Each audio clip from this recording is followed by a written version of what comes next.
नमस्कार, मैं शुभम। आप देख रहे हैं द गोरखपुर टाइम्स। इस समय मौजूद हैं गोरखपुर लिटरेरी फेस्टिवल में और हमारे साथ जो शख्स मौजूद हैं इनका नाम है अर्पण कुमार जी और जन सुलभ पुस्तकालय कहन पोस्ट और रवि वार्ता के ये जनक कह सकते हैं इनको। इनसे बारे में जानेंगे कि हिंदी साहित्य का पूरा इतिहास, भविष्य क्या है उसका, वर्तमान में किस तरह से लोग इन चीज़ों को समझें और जानें। सर, सबसे पहले नमस्कार और बहुत धन्यवाद जुड़ने के लिए। नमस्कार। सर, हम अगर जन सुलभ पुस्तकालय की बात करें तो एक बहुत चर्चा का विषय है, जोड़े जिसके हम जन सुलभ शौचालय। तो ये जन सुलभ पुस्तकालय का विचार कहाँ से आ गया? हाँ, ये वाली बात एक और किसी ने कही थी, किसी महिला ने। वो भी हमारा प्रोग्राम देखती थी कि बड़े भारत के एक बड़े महत्वपूर्ण और इंटरनेशनल फेम के चित्रकार हैं गुलाम मोहम्मद शेख। लेखक भी हैं, गुजराती में लिखते हैं, अंग्रेजी में भी लिखते हैं, चित्रकार बहुत बड़े हैं। तो उन पर जब हम एकाग्र कर रहे थे, हमने हिंदी, गुजराती, डोगरी कई भाषाओं के लेखकों पर एकाग्र किया है, साहित्य पर भी, फिल्म पर भी, पेंटिंग पर भी। तो उनमें से किसी एक महिला ने जब वो एक प्रोग्राम सुन रही थी तो कहा कि जन सुलभ क्या है, जो आपने अभी वो बात कही। लेकिन वहीं पर जाहिर सी बात है कि एक बहुत ही अच्छा नाम है जन सुलभ। ठीक है, शौचालय है। वे संयोग से जो बिंदेश्वर पाठक जी हैं वे हमारे ही कॉलेज के हैं, पटना कॉलेज के। और जब मैं पटना कॉलेज में इंटर में था तो वे वहाँ आए भी थे और अपने इस कॉन्सेप्ट को लेकर हम लोगों से बातचीत भी की थी। जन सुलभ पुस्तकालय कुछ खास सोचकर नाम नहीं रखा, बस लोगों तक आसानी से चीज़ें पहुँच जाए, साहित्य और जो एक हमारे देश में ओरल ट्रेडिशन है, जो वाचिक परंपरा है, साहित्य को ले जाने की, संस्कृति को ले जाने की, कला के संबंध में बातें, उसको लेकर शुरू किया। क्योंकि मैं स्वयं एक लेखक हूँ, लिखता पढ़ता हूँ, कहानियाँ हैं, कविताएं हैं, उपन्यास हैं, आलोचना है, संस्मरण है। एक कॉलम भी लिख रहा हूँ इन दिनों प्रति संसार पाखी में। तो मुझे लगा कि तमाम लोग, अलग अलग पीढ़ियों के लोग भारत में लेखन कर रहे हैं, महत्वपूर्ण लेखन कर रहे हैं। और कई बार जब हम यात्रा में होते हैं या हम आलस में बैठे हुए हैं या हम किसी मॉल में भी हैं, कहीं भी हैं, हमें कुछ सुनने का मन करे तो हर समय हमारे पास किताबें नहीं होती हैं, रेफरेंसेस कई बार हमें चाहिए होते हैं। तो हमें लगा कोई भी यूट्यूब पर क्लिक करे और उस प्रोग्राम को सुन ले या फेसबुक पर देख ले। यह शुरू तो हुआ था कोरोना काल में, लेकिन धीरे धीरे बाद में बहुत फैला, तमाम लोग जुड़े। हमने श्याम बेनेगल जी पर एकाग्र किया, पूरा मतलब समझिए कि पूरी फिल्म इंडस्ट्री जो उनसे जुड़ी हुई है, रेपर्टरी, उन लोगों ने भाग लिया।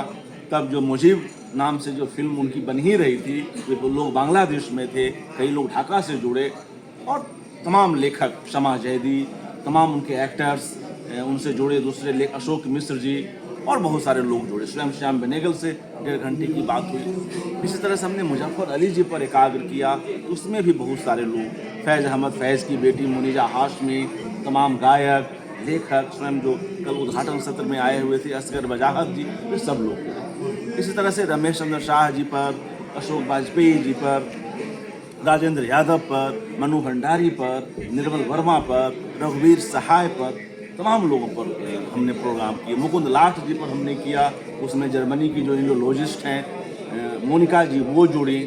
हमने उन्हीं पर जब प्रोग्राम किया तो इजराइल से रावे एक बड़े फिलोसफर हैं अंतर्राष्ट्रीय स्तर के, वे जुड़े। यशदेव शैल जी पर भी हमने प्रोग्राम किए। तो इस तरह से एक अच्छी शुरुआत हुई, तमाम लोग देखे और काफ़ी व्यूअरशिप भी आया, साहित्य में जितना आ सकता है। जनसुलभ हो गया। जी जी, तो वह जनसुलभ हो गया।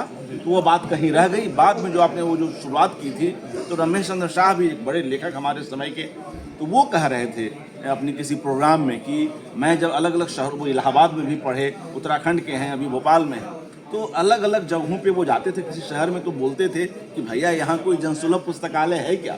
एक हमारे समय का एक बड़ा लेखक अपनी युवावस्था में बात कह रहा था कि यहाँ कोई जनसुलभ पुस्तकालय है क्या, और मैं इधर यह सोच रहा था। तो इस तरह से कॉन्सेप्ट चलते हैं, लोगों का प्रेम मिलता है, यही कहूँगा। साहित्य के लोगों से बात करने की खास बात यह है कि बड़ी लंबी वार्ता होने लगती है सर। तो जब मैं प्रश्न पूछ रहा था तो मेरे दिमाग में अगला प्रश्न ये था कि आपका जो ये प्लेटफॉर्म है जन सुलभ पुस्तकालय, कहन कोश और रवि वार्ता, मेरे दिमाग में चल रहा था कि पूछूंगा कि ऑफलाइन माध्यम है, ऑनलाइन माध्यम, लेकिन बातों से आपका स्पष्ट हो गया कि ऑनलाइन माध्यम है। ये यूट्यूब पे है?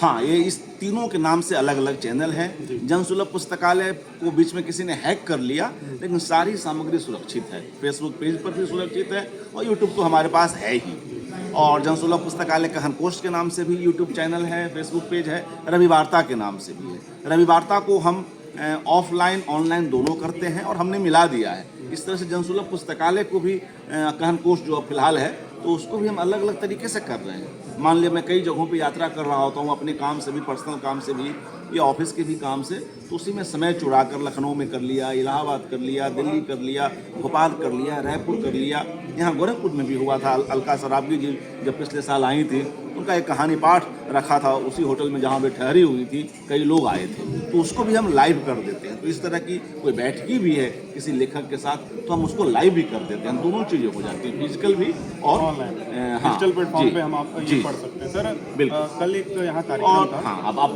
बता लें आप। जनसुलभ पुस्तकालय कहन कोश और जनसुलभ पुस्तकालय पे जो प्रोग्राम हुए, अभी सुरबाला जी आई हुई थी, अभी हमने मंच से बात कही भी, जो हमारा सत्र था 12 बजे का, कि सुरबाला की समय सिद्ध कहानियाँ, वे कहानियाँ कितनी पुरानी हैं, सुरबाला जी की कितनी सारी कहानियाँ, उसको वापस से हमने एक पूरी श्रृंखला बनाई 11 कड़ियों की, सुरबाला की समय सिद्ध कहानियाँ। वे बॉम्बे से जोड़ी और तमाम 11 कहानियों पे दुनिया भर की प्रतिक्रियाएँ आई। स्वयं सुरबाला जी ने जो है उन कहानियों के बारे में कई बातें बतलाई। उनके दर्शक जो पाठक जो पहले से पढ़े हुए थे दोबारा सुने, उस पर भी हम किताब भी कर रहे हैं। तो यह एक मल्टीपर्पस लिया हुआ प्रोग्राम है।